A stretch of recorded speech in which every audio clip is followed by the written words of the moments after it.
Hello दोस्तों, नमस्कार। मैं आयुष यादव आप सबका अपने एप्लीकेशन कॉग्निटिव पर स्वागत करता हूं। दोस्तों, जैसा कि आप सभी को बेसब्री से इंतजार था कि एक प्रैक्टिस क्लास होनी चाहिए, एक प्रैक्टिस बैच आनी चाहिए जिसमें सिर्फ एनटीपीसी ग्रुप डी और इधर बिहार एसआई और फॉरेस्ट गार्ड के लिए कई क्लास क्वेश्चंस होने चाहिए, इस लेवल के क्वेश्चन होने चाहिए जिससे हम प्रैक्टिस कर सके। तो हमने भी कहा था कि पुराने जो भी बच्चे हैं जो पढ़ चुके हैं कई बार का कंप्लीट कर चुके हैं कोर्स, तो उनके लिए एक प्रैक्टिस बैच होगी जिसमें हम डेली 15 से 20 क्वेश्चन करवाने वाले हैं मैथ्स के। पहला क्वेश्चन, जैसा कि आप देख रहे हैं, लिखा हुआ है एक दुकानदार को अपने वस्तु का अंकित मूल्य उसके क्रय मूल्य से कितने प्रतिशत अधिक अंकित करना चाहिए ताकि 13% की छूट देने के बाद भी उसे 45% का लाभ प्राप्त हो। कहा गया कि एक दुकानदार को अपनी वस्तुओं का अंकित मूल्य उसके क्रय मूल्य से कितने प्रतिशत और ज्यादा अंकित कर दिया जाए। ऐसे क्वेश्चन कई बार एग्जाम में पूछे जा चुके हैं और लड़का क्या इसमें कंफ्यूज होता है, फिर टाइम अधिक ले लेता है। तो क्रय मूल्य से कितना अधिक अंकित करना चाहिए कि जब वो 13% की छूट दे तो भी उसे 45% का लाभ प्राप्त हो। तो ये क्वेश्चन में कहा गया है। यानी अगर आप चाहें, इसके बहुत सारे ट्रिक्स भी लोग बताते हैं, लेकिन हमें लगता है कि ऐसे क्वेश्चंस के लिए ट्रिकों की कोई आवश्यकता नहीं है। आप आसानी से कॉन्सेप्ट का प्रयोग कर सकते हैं और छोटे से ही कॉन्सेप्ट में इसको हम समाप्त कर सकते हैं। मान लेते हैं कि वस्तु का अंकित मूल्य x रुपया है। आप चाहें तो कुछ और भी मान सकते हैं, x मानकर। ये अंकित मूल्य अगर वस्तु का है यानी ये आपका एमपी है, और इस पर आप जैसे ही 13% का डिस्काउंट देंगे, 13% की छूट देंगे, तो आपको पता है वस्तु क्या हो जाएगी, बिक जाएगी। अगर आपका सीपी 100% या 100 है और आपका एमपी x रुपया, तो इस पर छूट देने के बाद 13% जैसे ही आप छूट देंगे तो वस्तु आपकी बिक जाएगी 87% पर। यानी इतने में आप वस्तु बेच पाए। यानी ये वस्तु का कौन सा मूल्य बन गया है, एसपी बन गया है। ये इसका सेलिंग प्राइस बन गया है। x रुपया उसका अंकित मूल्य था, उस पर आपने 13% छूट दी, यानी इतने में जाकर के वस्तु बिक चुकी है। और जैसे ही इतना पैसा, इतना रुपया मिलता है तो पता चलता है कि उसे 45% का लाभ प्राप्त हुआ, अर्थात जो उसका 100% था वो कहाँ पहुंच चुका है, 145 पर। यहां पर जाकर के वस्तु बिकी। तो आप ये कह सकते हैं कि दोनों विक्रय मूल्य अर्थात दोनों बराबर। तो यहाँ से हम निकाल सकते हैं कि वस्तु का अंकित मूल्य क्या होगा, और अंकित मूल्य ही पूछा गया। आसानी से इसको सॉल्व किया जा सकता। अब ऐसे क्वेश्चंस के लिए भी लोग ट्रिक्स बताते हैं। मुझे नहीं लगता कि ऐसे क्वेश्चंस के लिए ट्रिकों की आवश्यकता है। आप इसको चाहें तो काट सकते हैं। ये कट जाएगा 29 से 29 तियां और 29 पंचे, और इधर आप काट सकते हैं 500 बटे हो जाएगा 3, भाग करेंगे तो 3 एकम 3, और आ जाएगा आपका 2 3 18, 2 3 18 दशमलव 6। तो आप यहाँ देख पा रहे हैं कि जिस वस्तु का क्रय मूल्य 100 था वो आज जाकर के उसका अंकित मूल्य 166.66 है। यानी अंकित मूल्य कितने प्रतिशत अधिक पर अंकित किया गया है, तो 66.66% पर। जब बात 100 की आती है तो परसेंटेज भी वही होता है। तो आप देख रहे हैं, इसके लिए आपको ट्रिक्स की क्या जरूरत है। बहुत सारे हमें अलग अलग टीचर अलग अलग बहुत सारी इसके ट्रिक बताते हैं। तो ऐसे क्वेश्चंस के लिए किसी भी ट्रिक की जरूरत नहीं है। आप लाइनों का अच्छा प्रयोग करें और 2-4 सेकंड में ऐसे सॉल्व किया जा सकता है। बस आपकी कैलकुलेशन अच्छी होनी चाहिए, आपको अच्छा बुरा भाग पहाड़ा आना चाहिए, जिससे आप टाइम पर सवाल सॉल्व कर सकते हैं। तो इस तरह के क्वेश्चन कई बार पेपर में पूछे गए। हम एक बार फिर बता देते हैं। इस सवाल में कुछ किया नहीं गया। इसमें आप देख रहे हैं, हमने कहा कि वस्तु का जो क्रय मूल्य है वो 100 है। एमपी जो है यानी जो आपका अंकित मूल्य x रुपया अंकित किया गया है टोटल। अब इस पर जैसे ही आपको ये पता होना चाहिए कि जैसे ही वस्तु पर छूट मिल जाती है, वस्तु क्या हो जाती है, बिक चुकी होती है, अर्थात वो सेलिंग प्राइस बन जाता है। तो आपका सेलिंग प्राइस इतना हो जाएगा 13% छोड़ने के बाद। और आपको पता है जैसे ही इतने रुपए में वस्तु बिकी है, सेल हुई है, तो आपको 45% का लाभ हुआ। यानी आपका जो 100 था कॉस्ट प्राइस, वो कहाँ पहुंच चुका है, 145 पर। तो इस वजह से 145 से बिक गई वस्तु। और इतना अगर आप इसे सॉल्व करेंगे तो यहाँ से आ जाएगा 166 अर्थात आपका अंकित मूल्य कितने प्रतिशत अधिक होगा, तो 66.66, अर्थात इसका बी ऑप्शन करेक्ट। तो इस तरह के क्वेश्चन कई बार पूछे जा चुके हैं, तो आप आसानी से इसे सॉल्व कर सकते हैं। चलते हैं आगे। आज हम लोग बहुत ज्यादा बड़े क्वेश्चन नहीं कर रहे हैं, धीरे धीरे हम लोग जैसे जैसे क्लास आगे बढ़ती रहेंगे बहुत अच्छे क्वेश्चन, ये सभी के सभी आए हुए क्वेश्चन प्रीवियस ईयर के हम यहाँ कराने वाले हैं। तो आपको पेन और कॉपी लेकर के बैठना और जैसे ही सवाल यहाँ आपको स्क्रीन पे दिखे आप तुरंत उसको 2-4-10 सेकंड में लगाने का प्रयास करें। चलते हैं फिर अगला क्वेश्चन देखते हैं। अगले क्वेश्चन में कहा गया एक ट्रेन अपनी वास्तविक चाल के 9/13 गुना चाल से चलकर गंतव्य तक 39 घंटे में पहुंचती है। यदि ट्रेन अपनी वास्तविक चाल से चले तो उसे कितना समय बच जाएगा। एक कोई ट्रेन है, रेलगाड़ी है, वो अपनी जितनी भी उसकी चाल थी उस चाल से नहीं चल रही, उसकी वो 9/13 गुना से चल रही, इतने गुना से वो चल रही। पहले उसकी जितनी भी चाल रही होगी उस चाल से नहीं जा करके वो 9/13 चाल से चल रही। आपको पता है वस्तु पहली बार भी जिस चाल से गई होगी उसकी डिस्टेंस वही है। आज उसने अपनी चाल को कम कर दिया है तो डिस्टेंस के बारे में नहीं कहा कि उसने कितना ज्यादा या कम तय किया है। डिस्टेंस आज भी उतनी है, जितनी दूरी वो पहले जा रही थी उतनी दूरी आज भी।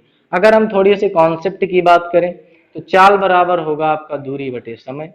अगर ये आपका कांस्टेंट है, ये बदल नहीं रहा, तो समय और चाल दोनों आपके क्या हो जाएंगे, व्युत्क्रमानुपाती हो जाएंगे, उल्टा हो जाएंगे। इसका मतलब अगर हमें चाल पता है, चाल का रेशियो है, तो आप ये कह सकते हैं कि हमें समय का अनुपात मिल जाएगा, यानी 13 बटे क्या आ जाएगा, 9 आ जाएगा। इसका मतलब ये है कि पहले अगर 9 लगता था तो आज हमें 13 यूनिट का समय लग रहा, और इन्होंने ये बताया है कि आज हमें कितना समय लग रहा, यानी आज हमें 13 यूनिट का समय लग रहा और वास्तव में लग कितना रहा है, तो बताया इसमें 39 घंटे का समय लग रहा है। पहले 9 लगता था, आज 13 लग रहा है। 13 का ही मान 39 दिया तो 1 का मान आ जाएगा 3, 1 का मान 3। तो आप देख रहे हैं पहले 9 टुकड़े समय लगता था तो 9 त्रिक 27, यानी 27 घंटे लगते थे, आज आपके 39 घंटे लग रहे हैं। आप देख रहे हैं कितने घंटे की बचत हो रही है। यहाँ पर आसानी से आप बता सकते हैं 9 से 7 यहाँ तो 3 से 12 घंटे आप बचा पा रहे हैं, यानी जो बचत हुई है वो 12 घंटे। इतना आसान से आप कर सकते हैं।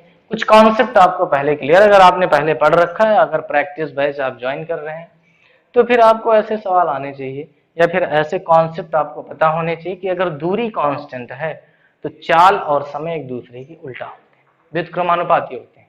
चलें, समझ में आ रहा सारी बातें सारी ये। तो आप इस बैच के बारे में अधिक से अधिक लोगों को बताएं कि यहाँ पर प्रैक्टिस बैच है और हर एक तरह का सवाल आपको यहाँ मिलने वाला है। किसी भी आप वनडे एग्जाम आगे देना चाहते हैं, बहुत कम समय अगर रह गया है तो उसके लिए यूजफुल होगी ये क्लास, इसलिए मैक्सिमम लोगों को बताएं, अपने सभी मित्रों को बताएं कि ये प्रैक्टिस बैच है और इसमें आपको बहुत अच्छे क्वेश्चंस कराए जा रहे हैं, कंटेंट आपको बहुत अच्छा दिया जाएगा, इसलिए इसको आप परचेज कर सकते हैं। तो कॉग्निटिव ऐप पर जाएं और अपना आईडी क्लियर करें, उसके बाद आप पढ़ सकते हैं। यहाँ डेली आपको एक क्लास मिलेगी जो कि प्रैक्टिस होंगे, से सारे के सारे क्वेश्चन आपसे यहाँ प्रैक्टिस कराए जाएंगे। जितने भी बहुत ही महत्वपूर्ण टॉपिक हैं उन सभी के क्वेश्चन यहाँ पर लिए जाएंगे। तो चलते हैं फिर आगे और देखते हैं अगला क्वेश्चन। कहा गया कि मूलधन और उस एक वर्ष के ब्याज के बाद के मिश्रण का जो अनुपात है, एक वर्ष के ब्याज के बाद जो मिश्रधन का अनुपात है वो 10:12 है। यदि मूलधन और उस पर एक वर्ष के बाद जो रेशियो दिया गया है 10:12, जो अनुपात दिया गया है ये हमारा मूलधन प्रिंसिपल वैल्यू का, और उसके बाद इन्होंने कहा अमाउंट यानी मिश्र धन। यहाँ पर जो रेशियो दिया गया है वो मिश्र धन का और मूलधन का अनुपात, यानी आपने किसी वर्ष 10 रुपया, मान लेते हैं कि हमने 10 रुपया जमा किया किसी बैंक में और एक वर्ष बाद वो 12 हो गया, तो आप देख रहे हैं आपको ब्याज कितना मिलेगा, ब्याज 2 रुपया। ब्याज बराबर होता है मूलधन, दर हमको नहीं पता, समय 1 वर्ष बटे आपका समय। एक साधारण से फार्मूले द्वारा आप यहाँ से रेट पता कर सकते हैं। तो इस तरह के क्वेश्चंस कई बार आ चुके हैं। अब देख रहे हैं आसान बहुत है, इसमें सिर्फ आपको फार्मूला पता होना चाहिए।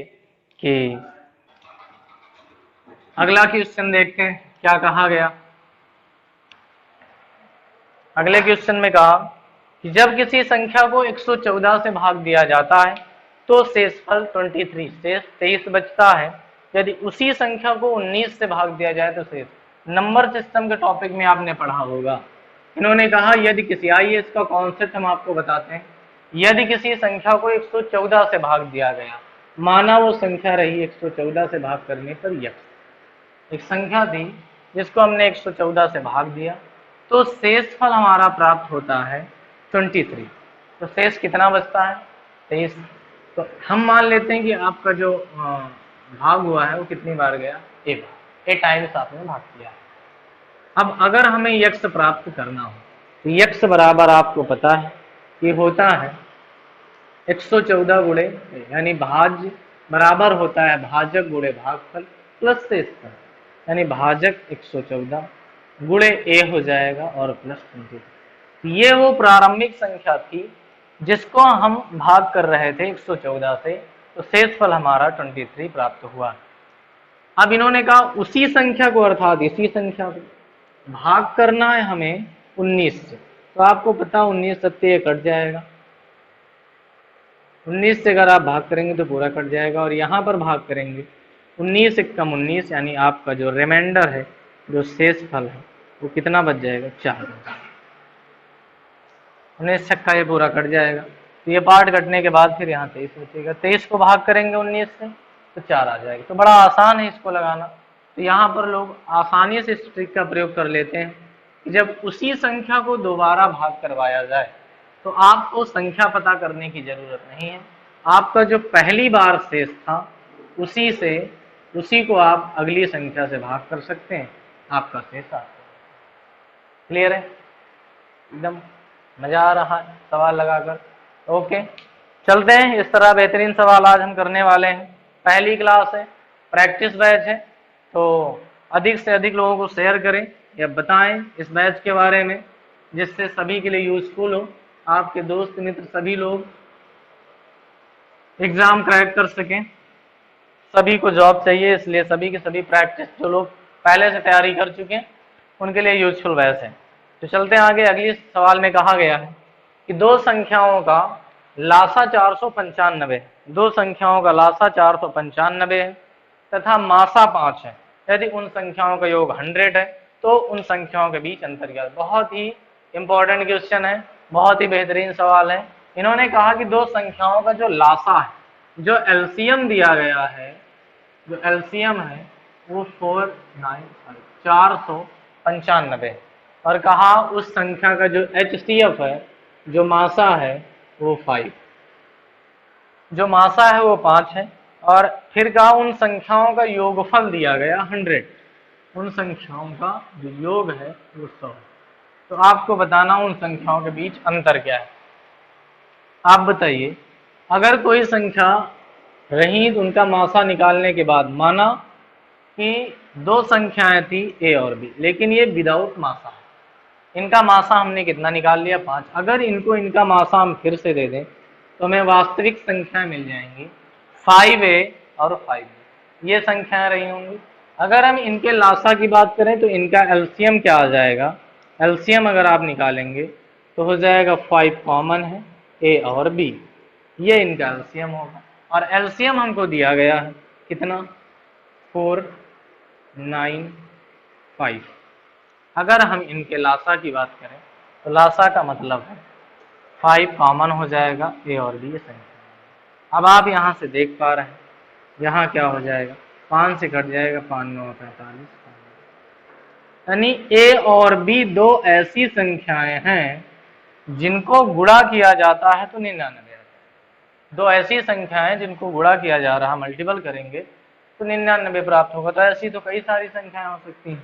आप ये कह सकते हैं कि ऐसी संख्या हमारी 1 और 99 हो सकती है, गुणा करने पर आपका 99 आएगा। दूसरी आपकी संख्या क्या हो सकती है, 11 और 9 हो सकती है, जिनको गुणा किया जाए तो कितना आ सकता है, 99 आ सकता है, 9 और 11। तो ऐसी संख्याएं हो सकती हैं जिनको गुणा करने पे आप 99 प्राप्त कर सकते हैं। लेकिन आपको पता है कि ये जो ए बी है ये रिलेटिवली प्राइम नंबर है।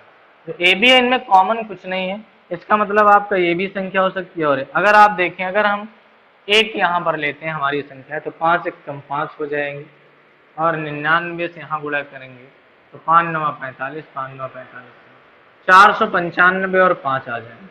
तो इन्होंने कहा ऐसी संख्याओं का योग 100 है, इसका मतलब हमारा ये संख्याएं नहीं हो सकती। यहाँ पर तो 495 और 5 आ रहा, मतलब 500 आ रहा, इसका मतलब ये संख्या दोनों नहीं हो सकती। तो फिर दूसरी संख्या बची कौन सी? 11। अगर आप यहाँ पर 11 रखते हैं, 11 तो हो जाएगा 11 पचे 55 और 9 बचे 45, अर्थात ये वो दो संख्याएं हैं जिनका मासा तो 5 है और इनका लासा 495 है, तथा इनका योग भी आप देख पा रहे हैं कि 100 है। हमसे पूछा गया है इन दोनों संख्याओं का अंतर, तो इनका अंतर 45 और 55 का कितना आ जाएगा? 10। तो इसका मतलब आपका जो आंसर ऑप्शन होगा वो सी ऑप्शन सही है, ऑप्शन नंबर सी। ये संख्याएं आपको, ऐसे सवाल बहुत ही इंपॉर्टेंट होते हैं जो टाइम पर नहीं लग पाते हैं। तो हमने कहा आपको करना क्या है, एलसीएम दिया ही गया, एचसीएफ दिया गया है, माना वो दो संख्याएं ए और बी विदाउट मासा थी, जब इनको मासा दिया तो हमें रियल संख्याएं मिल गई। वास्तविक संख्याएं क्या थी? लासा निकालने पर पता चला 495 है, 5 से कट गया, ए बी बराबर 99 आया। यानी ए और बी ऐसी दो संख्याएं हैं जिनका गुणा किया जाए तो 99 ऐसी दो संख्याएं मिली, ये हो नहीं सकती हैं। 11 और 9 हो जाएंगी, ये दो संख्याएं जब यहाँ पर आप रखेंगे तो 55 और 45 प्राप्त होगा। जोड़ने पर आपको 100 आ जाएगा और जब आप इनका अंतर लेंगे तो 10 मिलेगा। हमसे पूछा गया था उनका अंतर क्या है। तो ऐसे सवाल आपसे कई बार पूछे जाएं या आगे भी आ सकते हैं आने वाले एग्जाम में, तो इनको आप लगाते रहिए। चलते हैं आगे।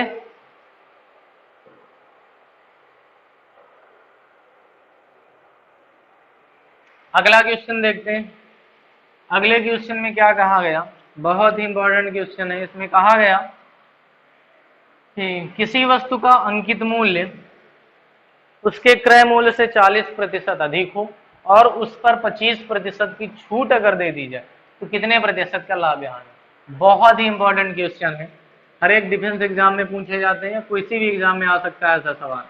अगर हम मान लेते हैं कि उसका सीपी रहा है 100, यदि किसी वस्तु का सीपी 100 था, इन्होंने कहा जो उसका अंकित मूल्य अर्थात एमपी है वो एमपी से 40% अधिक है, 40% अधिक है, अर्थात ये 140 होगा।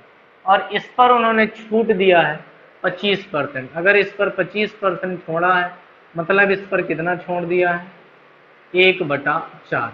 अगर 1/4 छोड़ा है तो 4 तियां 12, 4 पंचे 20, अर्थात 35 रुपए छोड़ दिए गए हैं। इसका जो एसपी हो जाएगा वो हो जाएगा 105। 100 रुपए की वस्तु आज 105 में बिक गई है। देख पा रहे हैं क्या हुआ? अर्थात जो प्रॉफिट हो रहा है वो आपको यहाँ 5% का है।